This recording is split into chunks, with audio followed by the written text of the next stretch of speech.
2025 শিক্ষাবর্ষের নবম শ্রেণীর গণিত বইয়ের 5 পৃষ্ঠার এখানে আছে কি দশমিক ভগ্নাংশ অর্থাৎ ডেসিমাল ফ্র্যাকশন। আমরা এটার বিস্তারিত আলোচনাটা বুঝবো।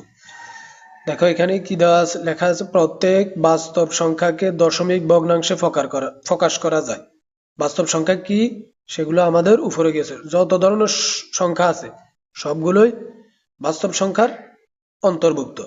এবার হচ্ছে এটা কি বাস্তব সংখ্যাকে দশমিক ভগ্নাংশে প্রকাশ করা যায়। তাহলে আমরা যেমন একটা সংখ্যা হচ্ছে কি আমাদের বাস্তব সংখ্যা 2, তাহলে 2কে আমরা যদি 2.0 তারপর হচ্ছে কত 2/5, 5 দ্বারা 2কে ভাগ করলে কত হয় 0.4 হয়। এবার হচ্ছে 1/3 সমান কত, এখানে তোমরা যদি ক্যালকুলেটরের সাহায্যে 1কে যদি 3 দ্বারা ভাগ করো তাহলে এই 0 এভাবে 3 অসংখ্যবার চলে আসবে। এটা হচ্ছে ভগ্নাংশে প্রকাশ। তারপর হচ্ছে কি দশমিক ভগ্নাংশ 3 প্রকার। আমাদের দশমিক ভগ্নাংশটা হচ্ছে 3 প্রকার। একটা হচ্ছে সসীম, একটা হচ্ছে আবৃত্ত এবং অসীম দশমিক ভগ্নাংশ। নিম্নে আমরা এটার বিস্তারিত আলোচনা দেখব। এখন কি এখানে হচ্ছে প্রথমত সসীম দশমিক ভগ্নাংশ।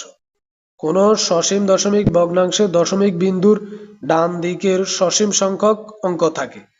অর্থাৎ কি সসীম হচ্ছে যে সংখ্যাগুলো গণনা করা যায়। তারপর হচ্ছে দশমিক, দশমিকের ডান দিকে অর্থাৎ এই যে দশমিক আছে আমাদের দশমিক থেকে এদিকে ডান দিকে সংখ্যাগুলো গণনা করা যাবে, এটাই হচ্ছে সসীম দশমিক ভগ্নাংশ। দেখো এখানে 0.12, তাহলে 12 এখানে শুধু দুইটা আছে, এটা গণনা করা যায়। তারপর হচ্ছে কি এখানে 1.023 একটাও গণনা করা যায়, এই তিনটা আছে একটা গণনা করা যায়। তারপর 7.832 এটাও গণনা করা যায়। তারপর 5.4 তার 0.63, অর্থাৎ আমাদেরকে বলছে দশমিকের পরের সংখ্যাগুলো গণনা করা যায়, এখানে তো গণনা করা যায়, এখানে 6, 7 দুইটা আছে ইত্যাদি। এটা হচ্ছে তাহলে সসীম দশমিক ভগ্নাংশ। এবার হচ্ছে কি আবৃত্ত দশমিক ভগ্নাংশ। আবৃত্ত হচ্ছে অর্থাৎ একই সংখ্যা বারবার আসবে, একই ধরনের সংখ্যা বারবার আসবে। কোন আবৃত্ত দশমিক ভগ্নাংশ দশমিক বিন্দুর ডান দিকের অঙ্কগুলোর সব অথবা পর থাকা কিছু অংশ বারবার আসতে থাকে।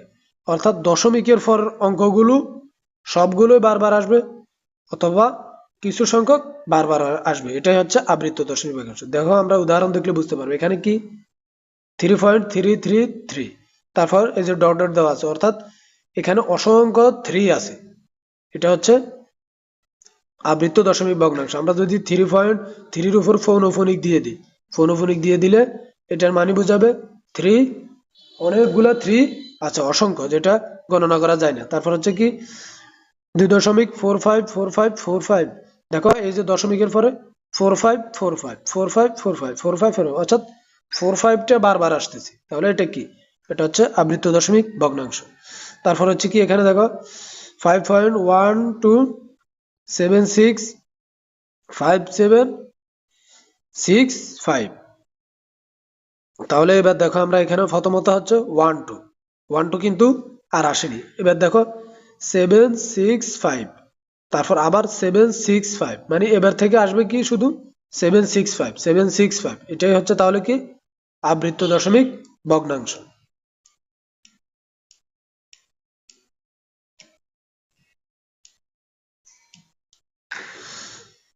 তারপর 3 নম্বর প্রকার হচ্ছে কি অসীম দশমিক ভগ্নাংশ। কোন অসীম দশমিক ভগ্নাংশে দশমিক বিন্দুর ডান দিকের অঙ্কগুলো কখনো শেষ হয় না, অর্থাৎ দশমিক বিন্দুর ডান দিকের অঙ্কগুলো সসীম হবে না। সসীম হচ্ছে কি গণনা করা যায়, আর এটা হচ্ছে অসীম মানে গণনা করা যায় না, অংশবিশেষ বারবার আসবে না। এখানে দেখো আমরা একটু আগে আবৃত্ত দশমিকে দেখেছি একই সংখ্যা বারবার আসতো, কিন্তু এই যে অসীম দশমিক ভগ্নাংশে একই সংখ্যা বারবার আসবে না, সবগুলো এলোমেলো, মানে এটার কোনো সিরিয়াল থাকবে না। দেখো 2 এর উপর যদি রুট দেওয়া হয় তাহলে এটার বর্গমূল কত হয়, এই যে 1.4142135624, এটার মাঝে কোনো মিল নেই, মানে এলোমেলো ভাবে আসছে, অর্থাৎ আরো অসংখ্য আছে, তাহলে এটা কি অসীম দশমিক ভগ্নাংশ। তারপর হচ্ছে √7, এটার বর্গমূল কত 2.6457, মানে এলোমেলো ভাবে অসংখ্য সংখ্যা আছে ইত্যাদি। অসীম দশমিক ভগ্নাংশ। তাহলে এবার দেখো মন্তব্য কি এখানে, সসীম দশমিক ও আবৃত্ত দশমিক ভগ্নাংশ হলো মূলদ সংখ্যা। তাহলে আমরা সসীম সংখ্যা দশমিক সংখ্যা পেয়েছি যেটা গণনা করা যায়, আরেকটা আছে আবৃত্ত। তাহলে সেগুলো হচ্ছে কি মূলদ সংখ্যার অন্তর্ভুক্ত। আর অসীম দশমিক যেটা আমরা এখন পড়েছি, এটা অসীম দশমিক, এটা হচ্ছে অমূলদ সংখ্যা। তাহলে কোনো অমূলদ সংখ্যার মান যত দশমিক স্থান পর্যন্ত ইচ্ছাও নির্ণয় করা যায়। দেখো এখানে আমরা দশমিকের পর অসংখ্য নির্ণয় করতে পারবো, যত ইচ্ছে তত, এখানে গণনা করে শেষ করা যায় না। কোনো ভগ্নাংশের লব ও হরকে স্বাভাবিক সংখ্যায় প্রকাশ করতে পারলে ওই ভগ্নাংশটি মূলদ সংখ্যা হবে। এবার দেখো এখানে একটা কাজ দেওয়া আছে কি 1.723, মানে এই সংখ্যাগুলো ভগ্নাংশগুলো কারণ আমরা যে তিনটা ভগ্নাংশ পড়লাম, এখন কোনটা কোন ভগ্নাংশ সেটা শ্রেণীবিন্যাস করার জন্য বলা হয়েছে। এই যে দেখো এখানে কাজটা কি, প্রথমত হচ্ছে 1.723। তাহলে আমরা ভগ্নাংশ তিন প্রকারের, এটা কোন প্রকারে দিতে পারি দেখো, পয়েন্টের পরে 723, এটা তিনটা সংখ্যা আছে, এটা গণনা করা যায়। তাহলে এটা হচ্ছে সসীম দশমিক ভগ্নাংশ 1.723। তারপর হচ্ছে আমাদের এখানে কত দেওয়া আছে 5.2333। দেখো দশমিকের পরে কি আসছে 2 আসছে, তারপর 3 অসংখ্য চলে আসছে, এটা তাহলে কি, এটা হচ্ছে আবৃত্ত দশমিক ভগ্নাংশ, আবৃত্ত দশমিক ভগ্নাংশ। কিন্তু এটা কিন্তু এলোমেলো ভাবে আসেনি, 2 এর পরে 3 কিন্তু অসংখ্য, এর সবগুলো 3 হবে, তাহলে এটা হচ্ছে আবৃত্ত দশমিক ভগ্নাংশের প্রকারে আসবে। তারপর হচ্ছে কি 0.0025, 0.0025।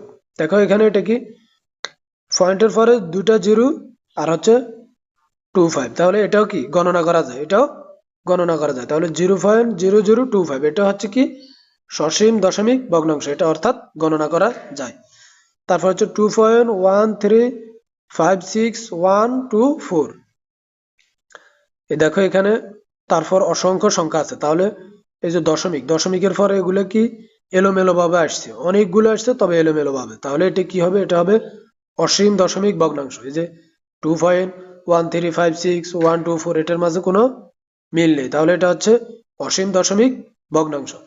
এবার হচ্ছে কি এখানে 0.010500105, দেখো এটার মাঝে একটা মিল আছে, জিরো তারপর হচ্ছে দশমিক 0101। তাহলে আমরা এখন দেখবো কি এখানে দেখো 0105, তারপর আবার 0105 এভাবে আসছে, তাহলে এটা কি হবে, এটা হবে আবৃত্ত দশমিক ভগ্নাংশ, এটা হবে আবৃত্ত দশমিক ভগ্নাংশ। তারপর হচ্ছে কি, কারণ ভগ্নাংশটিতে দশমিক বিন্দু ডান দিকের অঙ্কগুলো গণনা করা যায় না, এগুলো গণনা করা যায় না। তারপরে এবং কি এখানে 0.450123, এই দেখো দশমিকের পরে কিন্তু 450123 এভাবে চলে আসছে, যেটা মানে কোনো মিল নেই, এলোমেলো ভাবে চলে আসছে, তাহলে এটা কি হবে অসীম দশমিক ভগ্নাংশের মধ্যে হবে। তাহলে এখানে দুইটা হচ্ছে সসীম দশমিক ভগ্নাংশ, আর দুইটা হচ্ছে অসীম দশমিক ভগ্নাংশ, আর দুইটা হচ্ছে দেখো এখানে দশমিক বোঝাইতেছে কি আবৃত্ত দশমিক ভগ্নাংশ কিভাবে হলে সেটা বোঝানো হয়েছে। দেখো আমরা যদি 23 ভাগ কত এখানে 6, দেখো 6 দ্বারা 23 এর মধ্যে কয়বার ভাগ করা যাবে, 4 বার দিলে হয়ে যাবে 7 6 24, তাহলে 3 বার যাবে, 3 6 18, তাহলে 13 থেকে 8 গেলে 5, 2 থেকে 2 গেলে 0। তাহলে এবার আমরা একটা দশমিক দেব, দশমিকের সাহায্যে এখানে একটা শূন্য নেব, তাহলে হয়েছে কত 50। তাহলে 6 50 এর মধ্যে কয়বার ভাগ যাবে, 6 8 48, 6 8 48, তাহলে এখানে 48, তাহলে 50 থেকে 48 বিয়োগ করলে কত 2।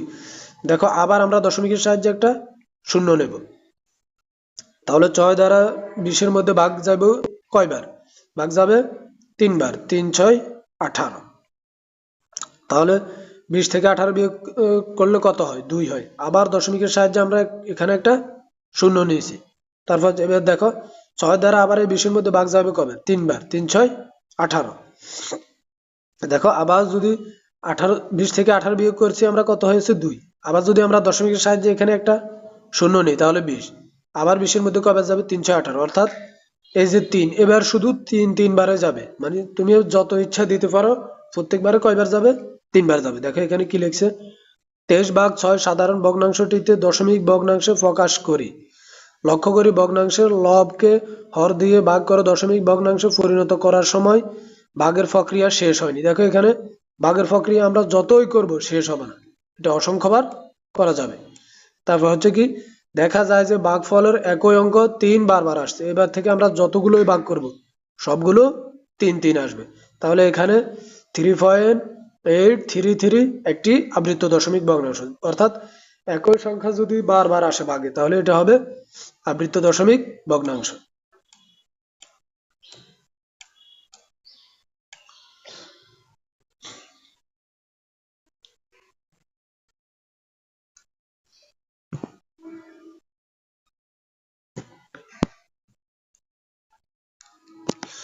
এবার দেখো, যে সকল দশমিক ভগ্নাংশ দশমিক বিন্দুর ডানে একটি অঙ্ক বারবার আসে, অর্থাৎ দশমিক বিন্দুর পরে ডানে একটি অঙ্ক বারবার আসে, একাধিক অঙ্ক পর্যায়ক্রমে বারবার আসে, অথবা একটা অথবা একের অধিক তাও বারবার আসে, তাহলে আবৃত্ত দশমিক ভগ্নাংশ এটাকে বলা হবে। এবার দেখো, আবৃত বা ফৌনফৌনিক দশমিক ভগ্নাংশে যে অংশ বারবার অর্থাৎ ফৌনফৌন আসে একে আবৃত্ত অংশ, আর বাকি অংশকে অনাবৃত্ত অংশ বলা হয়। তাহলে আবৃত দশমিক ভগ্নাংশে একটি অঙ্ক আবৃত্ত হলে সেই অঙ্কের উপর ফৌনফৌনিক বিন্দু, এবং একাধিক অঙ্ক আবৃত্ত হলে কেবলমাত্র প্রথম ও শেষ অঙ্কের উপর ফৌনফৌনিক বিন্দু দেওয়া হয়। দেখো উদাহরণ দেখলে আমরা বুঝতে পারবো কি বুঝাইছে এখানে। যেমন দেখো এখানে 2.55 আসছে, অর্থাৎ 5 অনেকগুলো আসছে, তাহলে এটাকে আমরা কিভাবে লিখতে পারি, 5 এর উপর যদি আমরা একটা ফৌনফৌনিক দিয়ে দিই তাহলে আবৃত্ত করে দিই, ফৌনফৌনিক দেওয়ার অর্থ হচ্ছে আবৃত্ত করা, তাহলে এটা অসংখ্যবার বুঝাবে, মানে 5 অসংখ্য আছে। এবার দেখো এখানে 3.1241241124, দেখো এটাকে কি লেখা যায়, এটা আসছে কিভাবে, 124, দেখো এই তিনটা এক, তারপর আবার 124, আবার 124, এভাবে শুধু 124 আসবে। এটাকে কিভাবে লেখা যায়, দেখো এখানে লিখছে 3.124, অর্থাৎ এখানে তিনটা সংখ্যা বারবার আসছে, এখন আমাদের তিনটা সংখ্যার উপরে ফৌনফৌনিক দেওয়ার দরকার নেই, উপরে ফৌনফৌনিক দেওয়ার দরকার নেই। তাহলে আমরা যদি 1 থেকে 1 এর উপরে একটা আর 4 এর উপরে একটা দিই, তাহলে এখান থেকে এ পর্যন্ত যতগুলো সংখ্যা থাকবে সবগুলোর উপর বুঝাবে, তাহলে এখানে 2 এর উপরেও ফৌনফৌনিক আছে এটা বুঝাবে। এখানে যদি 10টা সংখ্যা হয় তাহলে আমরা প্রথমটা এবং শেষটার উপর যদি ফৌনফৌনিক দিই, অর্থাৎ 10টার উপরে ফৌনফৌনিক আছে এটা বুঝাবে। এবার দেখো, দশমিক ভগ্নাংশে দশমিক বিন্দুর পর আবৃত্তাংশ ছাড়া অন্য কোনো অঙ্ক না থাকলে একে বিশুদ্ধ ফৌনফৌনিক ভগ্নাংশ বলা হয়, এবং পৌনঃপুনিক দশমিক ভগ্নাংশে দশমিক বিন্দুর পর আবৃত্তাংশ ছাড়া এক বা একাধিক অঙ্ক থাকলে একে মিশ্র ফৌনঃপুনিক ভগ্নাংশ বলা হয়। দেখো আমরা উদাহরণটা দেখি, যেমন কি এখানে হচ্ছে 1.3 উপর ফৌনঃপুনিক, এটা হচ্ছে বিশুদ্ধ ফৌনঃপুনিক ভগ্নাংশ। কিভাবে, দেখো এখানে আবৃত্তাংশ ছাড়া অন্য কোনো অঙ্ক নেই, দেখো এখানে অনাবৃত্ত কোনো অঙ্ক নেই, অর্থাৎ যে সংখ্যাটা আছে এটা ফৌনঃপুনিক, তাহলে এটা হচ্ছে বিশুদ্ধ ফৌনঃপুনিক ভগ্নাংশ। তারপর হচ্ছে এবার দেখো কি 4.235112, এটা হচ্ছে মিশ্র ফৌনঃপুনিক, দেখো এখানে এগুলো হচ্ছে অনাবৃত্ত, এগুলো হচ্ছে অনাবৃত্ত আর এগুলো হচ্ছে আবৃত্ত, তাহলে দুইটাই রয়েছে এখানে, এটা হচ্ছে তাহলে কি মিশ্র ফৌনঃপুনিক ভগ্নাংশ।